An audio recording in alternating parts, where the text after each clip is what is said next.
Today, England started its second national lockdown. Meanwhile, 7,000 miles away, Argentina entered its 231st straight day in lockdown. It's the longest consecutive streak in the world. In March, Argentina was one of the first countries in the region to impose a lockdown to prevent the spread of COVID-19. President Alberto Fernández enjoyed a 70% approval rating. But 7 months on, with infections on the rise and the economy in the red, the situation has changed. Unlike Britons, Argentinians haven't had domestic football as an escape from the mundane. So what happens when you cross a football-mad country with a 7th-month lockdown and no football?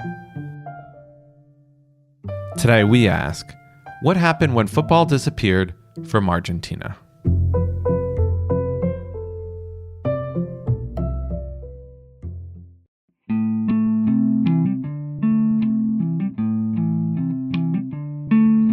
Yeah, it was great to see the Argentine League come back, and as always it was a mix of the good, the bad and the ugly. We had some excellent games, free-flowing action, some not so great games, some 0-0s where there was not even the threat, the tantalising hint of a goal ever arriving. Daniel Edwards is a writer for Goal and the Buenos Aires Times. We had Diego Maradona's 60th birthday, a massive event locally and marked with his team Gimnasia kicking off in the first game on Friday. He was there, he got a birthday cake and then he had to leave. And we also had a fair amount of controversy and disputes, which I'm sure we'll talk about a little bit later. So really, yeah, you can say Argentine football came back with a bang.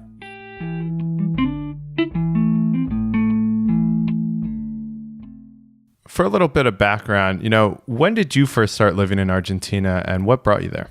I've been living in Argentina now since 2009, so now just over 11 years. I came out originally just out of university. I was looking for something to do, as many recent graduates are. I managed to get an internship on an Argentine English language newspaper. And the idea was to come out, have fun, get to know Buenos Aires, Argentina. Stick that out for 6 or 7 months and then see where I went from there.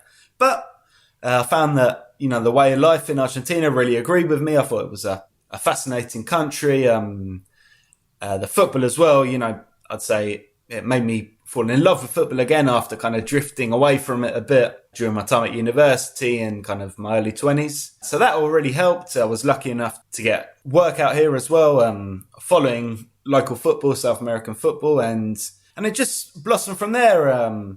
So you could say I'm very established here in Argentina. I enjoy living here a lot, and I couldn't see myself living anywhere else. In terms of colour, atmosphere and pure passion, Argentinian football fans must rank as some of the best around.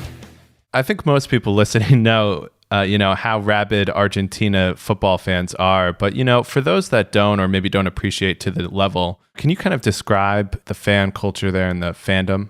I think, to some degree, all football fans are, a passionate bunch. They're definitely a breed apart. But in Argentina, you could say they take it one step further. And I kind of like this analogy with Stuart Hall's idea of passive and active audiences, right?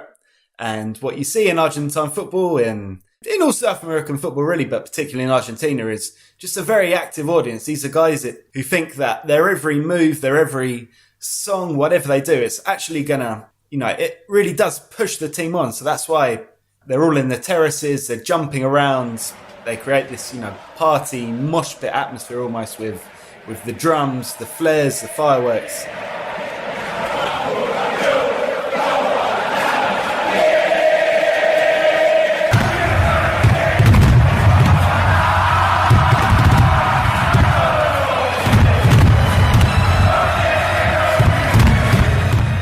And on the other hand, as well, like every team, they have their "I'll be with you to the death, I can't live without you" chants, but they also have their "Look, you're playing really bad, get it together, or we're going to come to training and break your legs" chants.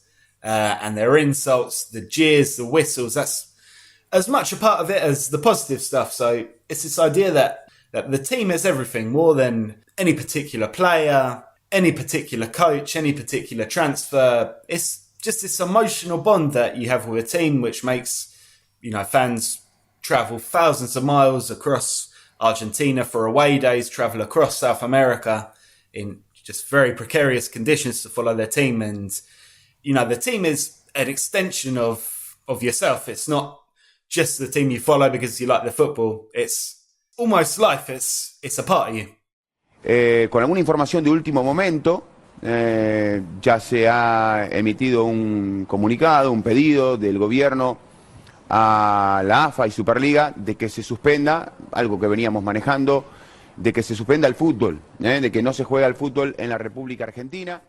Let's go back to mid-March, which honestly feels like a lifetime ago. On March 17th, the league was suspended. And at that time, can you kind of describe what the COVID situation was like in the country? And, what did you expect to happen with the league at that point of time and, on March 17th? Yeah, on a more general basis, the mood in Argentina was very much one of uncertainty. We were seeing everything that was happening in Europe, with cases mounting up, people dying, hospitals being overwhelmed.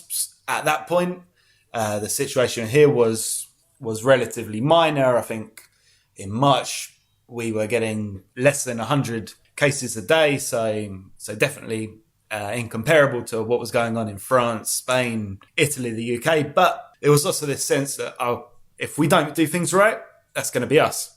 So what essentially happened was just before COVID really hit, I think it was March the 3rd or March the 10th, the final weekend, the league, the Superliga, actually finished. Boca were crowned champions thanks to a goal from Carlos Tevez against Gimnasia. They pipped River to the league. And what was going to follow was the Copa Superliga, which was essentially a mini tournament organised to fill a hole in the schedule, which arose because of the Argentine Primera's very particular structure. They had 24 teams and they felt like they couldn't get 2 full rounds of fixtures in, so they decided to just do a 23-game league and then this cup. So it wasn't hard, I think once we saw that COVID was here to stay, it wasn't going anywhere.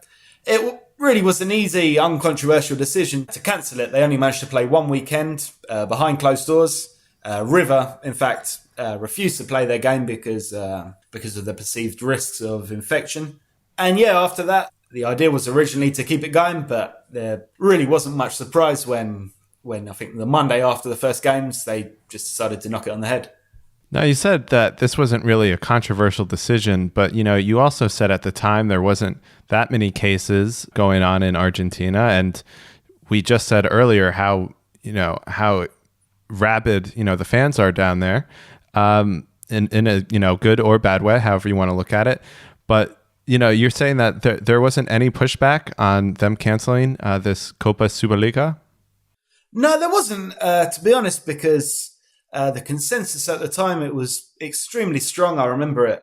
I was kind of very proud to be part of it, if I'm perfectly honest. The consensus, pushed down by the national government, by the provincial governments, by the Buenos Aires city government, was that this is serious. If we don't do things now, it's going to cause deaths. So we have to lock everything down. We know we haven't got many cases, but we want to keep it that way. And for the first couple of months at least, that was a hugely popular, hugely accepted decision. And people accepted that, we're going to miss football. It's going to be a shame, to lose our games, but health has to come first. And if stopping the games is going to help that, then you have to do it. In the end of April, there was an executive committee meeting where, a bunch of people got together to, make some big reforms, kind of going forward. Can you talk about some of the big reforms that were made at that meeting and kind of what they were discussing? Yeah, that was a meeting where the inevitable was basically confirmed that the Copa Superliga would be cancelled, as well as all of the different tiers of the lower leagues, the second division, Nacional B, and the other regional leagues in Argentina. They also decided that, logically enough, relegations would be suspended for 2020 because how the Argentine system works, relegation is decided over 3 seasons, right? 3 years. So you tally up all your points from from the last 3 seasons and divide them by the number of games you've played. And that gives you a decimal number, which will eventually decide, if you stay up or down. Since the Copa Superliga, the one that was cancelled, was going to be part of that, it made sense, to stop the relegations because the season wasn't quite finished. I think more controversial, more debatable from where I'm standing was the decision to also ban relegations for 2021 on the justification that the coronavirus crisis was going to have so much effect on teams' finances. They were going to have to let players go. They were going to have to really pare their squads back, look to their young players, their academies. So it wouldn't be fair on them to have to fight for their survival on such a tilted playing field, if you like. But at the same time, promotions from the second tier, B Nacional, will be continuing. So that means that by next year, we should have 26 teams in the first division. And by 2022, that number is going to go up to a hugely bloated 28. And that's going to make it very difficult, I think.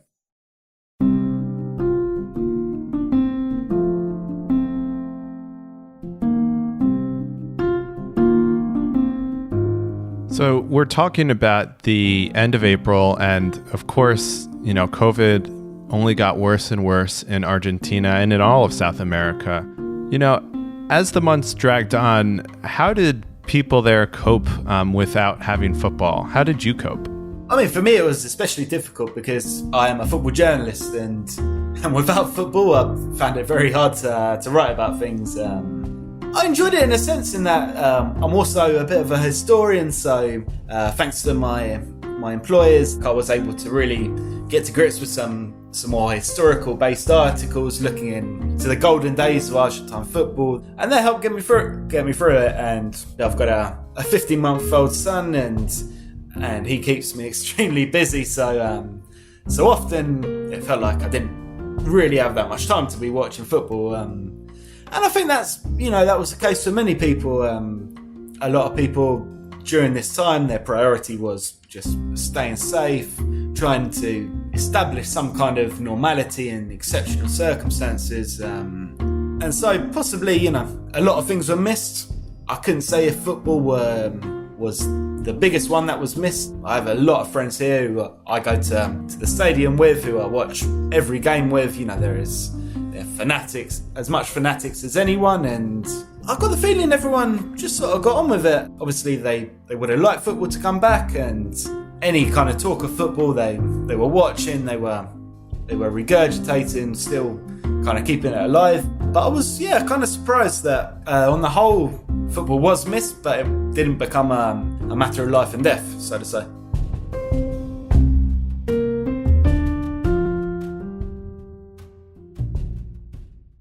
Are you a fan of football today? Then why not support the show and sign up to our new Patreon page? You'll get access to bonus episodes, full interviews, and extra content. Just go on Patreon and search Football Today. Now, back to the episode.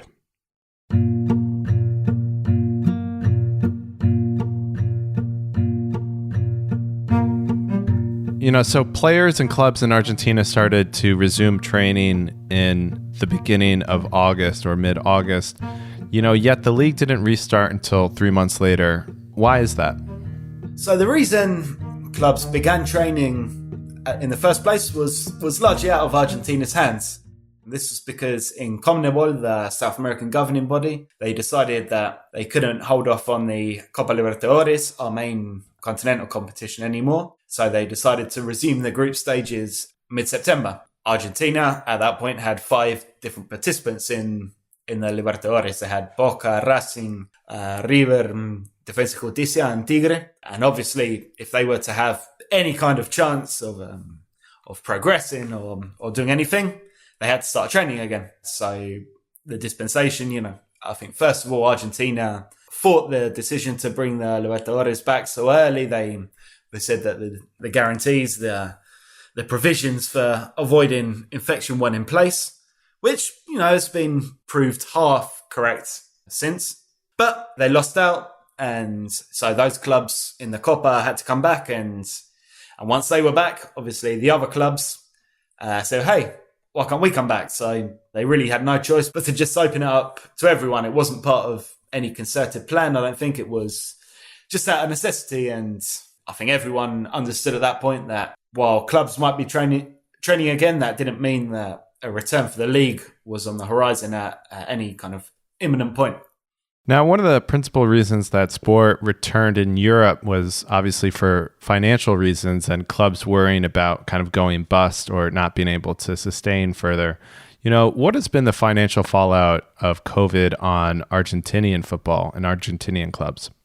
It's been huge, absolutely huge. If anything, it's accelerated what for many of the clubs, even in the top flight, were just huge underlying problems. They were clubs with very little revenue, big squads, large wage bills, who were making transfers without assuring that they then had the money to pay the selling club down the line in installments agreed. The TV money wasn't enough. It wasn't keeping clubs afloat. The Argentine economy has been in a bad way since at least the start of 2018. You're talking about, the Argentine peso against the dollar has devalued hugely over that same period.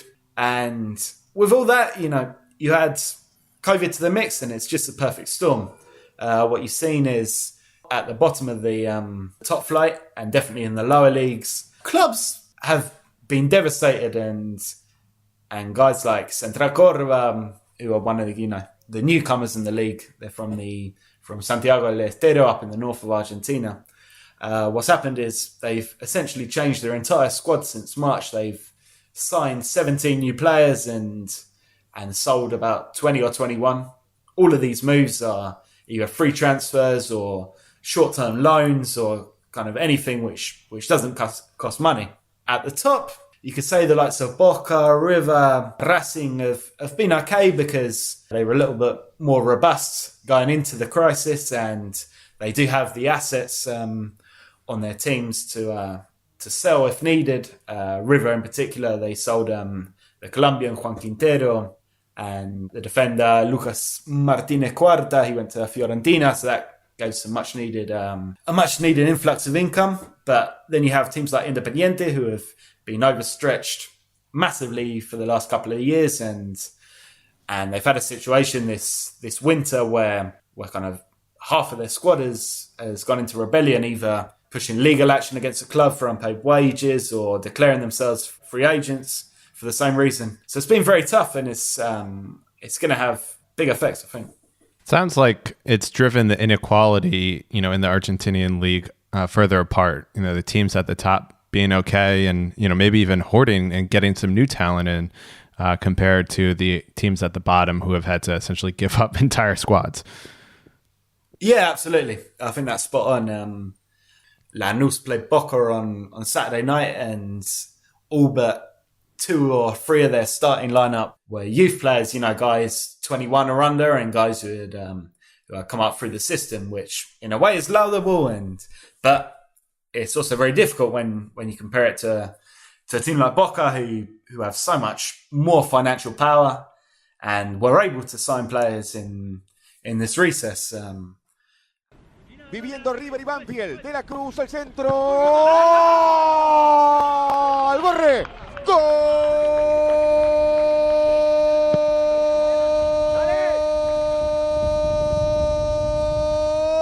de River. So finally, the season just kicked off this past weekend. Can you explain how this season is a bit different compared to normal? I understand it has a completely different format to how it usually is. Yes.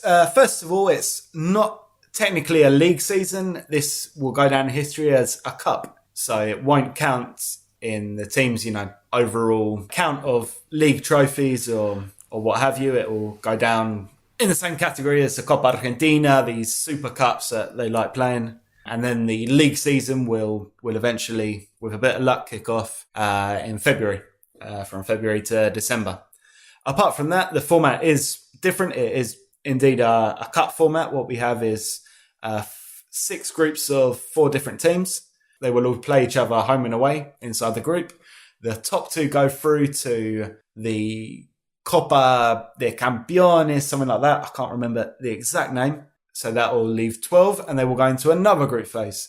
That will be 2 groups of 6. They'll all play each other again. The top 2 teams from each group go through to a final, and the winner is the winner. And I think they have a Copa Libertadores spot on offer too for either 2021 or 2022. Basically, yeah, it's a bit of a mess. I think you're going to see several teams not really paying much attention to it, especially the guys who are still active in the Libertadores. And that's going to take absolute priority for all of those teams, which is Boca, River and Racing, who remain in it for the last 16.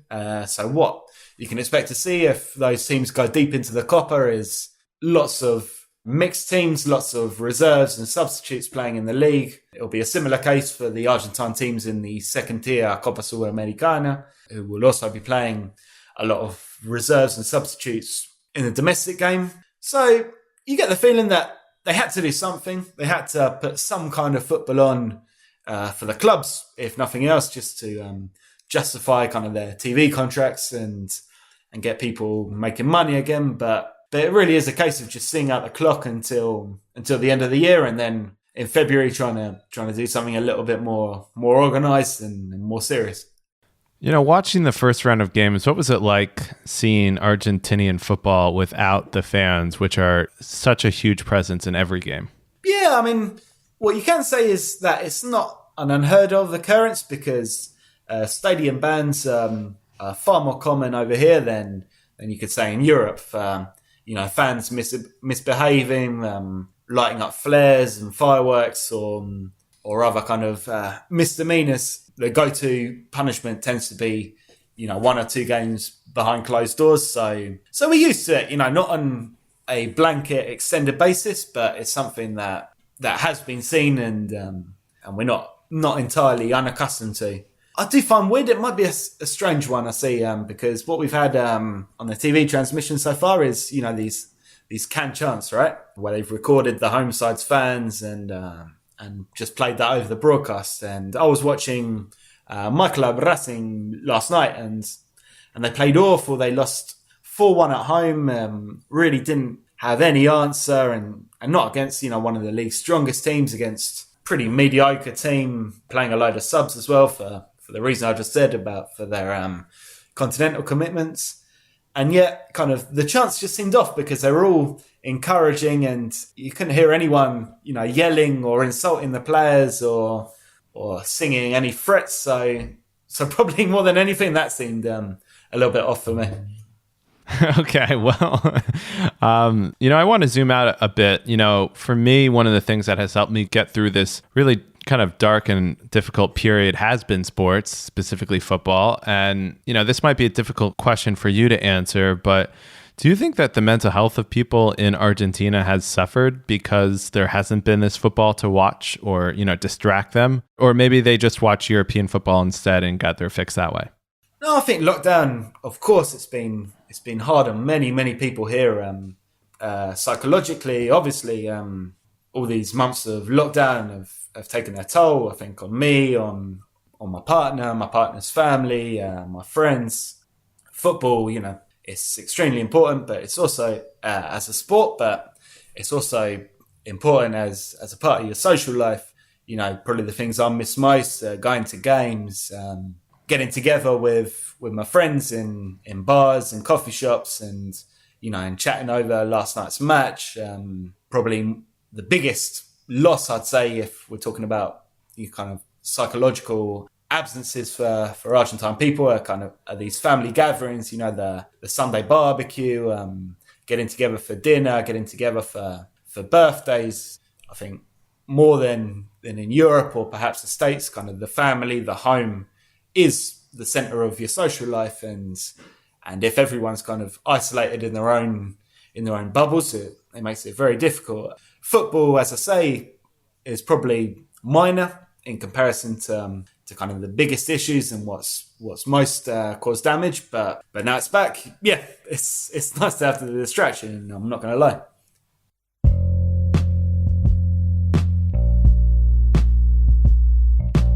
So what do you expect the legacy of this long layoff to be on Argentine football, long term?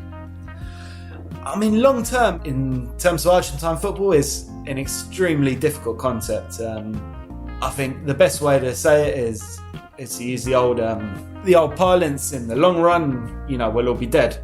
It's very hard to look any further than 1 or 2 years, with the way that Argentine football is run. If we look at the medium term, it's going to be very difficult, more than anything because of what we talked about earlier, the ban on relegations and the continuing promotions. What this is going to mean is that by 2022, we're looking at a scenario where there are 28 teams in the top flight, almost taking us back to what happened in 2014, just after Don Julio Grondona died, the long-term AFA president, when he at a stroke decided to expand the top flight to 30 teams, and it's taken 6 years to kind of start to correct that anomaly, and now we're just going right back to where we started. So that's going to hurt the top flight's competitiveness. I think in terms of interest as well, it makes it hard to follow with so many teams, so many kind of inconsequential games,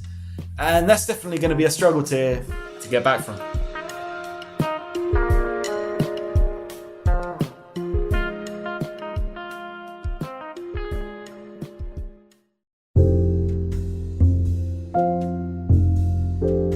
Daniel Edwards is a writer for Goal and the Buenos Aires Times.